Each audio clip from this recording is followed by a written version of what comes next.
وصیت دهم، فضیلت روزه.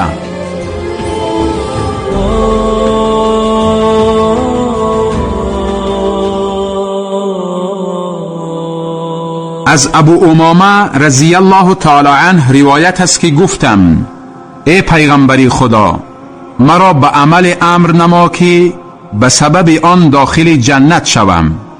پیغمبر صلی الله علیه و سلم فرمود: روزه بگیر، زیرا همتای ندارد. گفتم: ای پیغمبری خدا، مرا به عمل امر نما. پیغمبر صلی الله علیه و سلم فرمود: روزه بگیر، زیرا همتای ندارد. گفتم: ای پیغمبری خدا، مرا به عمل امر نما.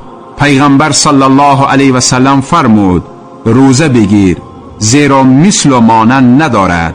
روایت نسائی و